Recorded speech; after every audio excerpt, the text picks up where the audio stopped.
नमस्कार दोस्तों, बहुत बहुत स्वागत है आपका हमारे YouTube channel study with smartness में। यहाँ हम हिंदी से संबंधित महत्वपूर्ण प्रश्नोत्तर देखेंगे। चलिए शुरू करते हैं। हमारा पहला प्रश्न है, संज्ञा और सर्वनाम से जुड़ने वाले प्रत्ययों को कौन सा प्रत्यय कहते हैं? कृदंत प्रत्यय, सजी प्रत्यय, तद्धित प्रत्यय या इनमें से कोई नहीं। इसका राइट आंसर है तद्धित प्रत्यय।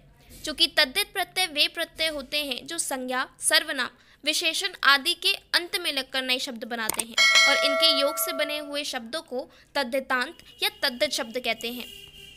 नेक्स्ट क्वेश्चन का वर्ण है ओष्ठ, दंत, मूर्धन्य या तालव्य। इसका राइट आंसर है दंत। चूंकि सा एक स्पर्श व्यंजन कहलाता है। जब सा का उच्चारण किया जाता है तब जीभ दांतों को स्पर्श करती है, इसलिए दंत इसका उच्चारण स्थान कहलाता है। नेक्स्ट क्वेश्चन है, अधोगति का संधि विच्छेद है अधो धन गति, अधा धन गति, अधो धन गति या इनमें से कोई नहीं। इसका राइट आंसर है अधा धन गति। जब अधोगति का हम संधि विच्छेद करेंगे तो वह अधा धन गति के रूप में होगा। यह एक विसर्ग संधि का उदाहरण है। चूंकि विसर्ग संधि जहाँ पर विसर्ग के बाद स्वर या व्यंजन आने से विसर्ग में परिवर्तन हो जाता है। नेक्स्ट क्वेश्चन है, उभयालंकार है शब्दालंकार धन अर्थालंकार, शब्दालंकार धन उभयालंकार, अर्थालंकार धन लुप्तोपमा अलंकार, अर्थालंकार धन अपनहुति अलंकार। इसका राइट आंसर है शब्दालंकार धन अर्थालंकार। चूंकि उभयालंकार यानी ऐसा अलंकार जिसमें शब्दालंकार और अर्थालंकार इन दोनों का ही योग होता है, अर्थात जो अलंकार शब्द और अर्थ दोनों पर ही आधारित होकर दोनों को चमत्कारिक बनाता है वह उभयालंकार होता है। नेक्स्ट क्वेश्चन है, दंभ का पर्यायवाची क्या है? बड़ा, दर्प, दुर्ग या युग। इसका राइट आंसर है दर्प।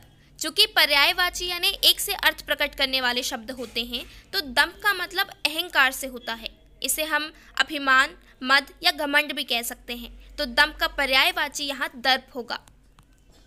नेक्स्ट क्वेश्चन है, छाती पीटना मुहावरे का अर्थ क्या है? शोर मचाना, छाती में दर्द होना, शोक प्रकट करना या अस्वस्थ होना। इसका राइट आंसर है शोक प्रकट करना। चूंकि मुहावरे किसी वाक्य का विशेष अर्थ बताते हैं तो यहाँ पे छाती पीटना एक मुहावरा है जिसका अर्थ होता है शोक प्रकट करना। इसे एक उदाहरण से समझते हैं।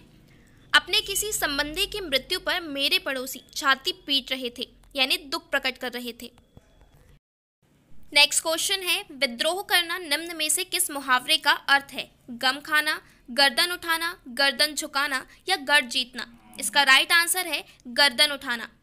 चूंकि गर्दन उठाना एक मुहावरा है जिसका अर्थ होता है विद्रोह करना। इसे एक उदाहरण से समझते हैं। सत्तारूढ़ सरकार के विरुद्ध अब गर्दन उठाना ही होगा, यानी अब उनके विरुद्ध विद्रोह करना ही होगा। नेक्स्ट क्वेश्चन है, किस समूह के सभी शब्द पर्यायवाची नहीं हैं? सूक्ष्म, महीन, बारीक, छीना, सुष्ठु, अच्छा, साफ, भला, साहस, हिम्मत, हौसला, जरूरत, सरल, सुबोध, युगम, सहज। इसका राइट आंसर है सुष्ठु, अच्छा, साफ, भला।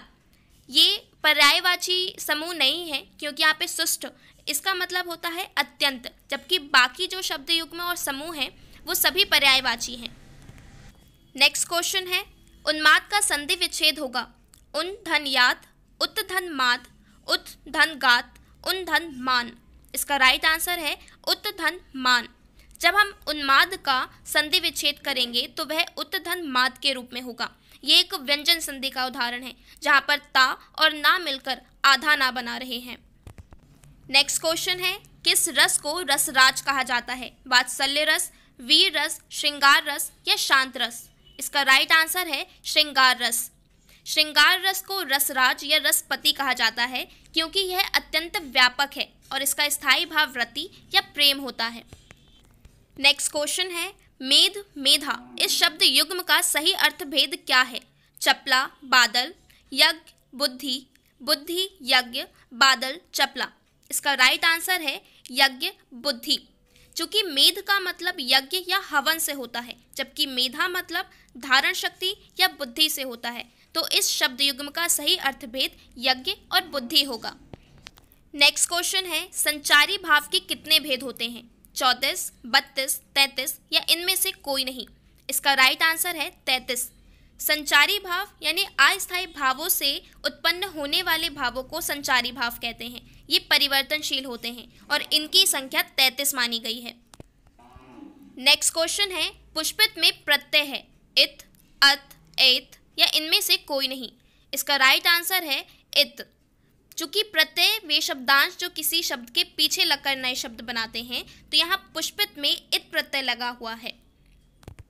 नेक्स्ट क्वेश्चन है, तत्सम शब्द का चयन कीजिए, चवर्ण, चैत, चौपाया या चौक। इसका राइट आंसर है स्वर्ण।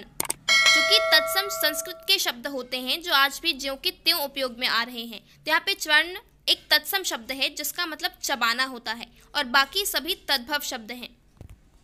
नेक्स्ट क्वेश्चन है, अथ का विलोम क्या होगा, यति, इति, आरंभ या शुरुआत। इसका राइट आंसर है इति। चूंकि विलोम यानी विपरीत अर्थ प्रकट करने वाले शब्द होते हैं, तो यहाँ अथ का मतलब होता है आरंभ या शुरुआत करना, जबकि इति यानी अंत या समाप्ति होता है। ये आज के हमारे हिंदी के इंपॉर्टेंट क्वेश्चंस थे। Thanks for watching study with smartness. Please like, share and subscribe.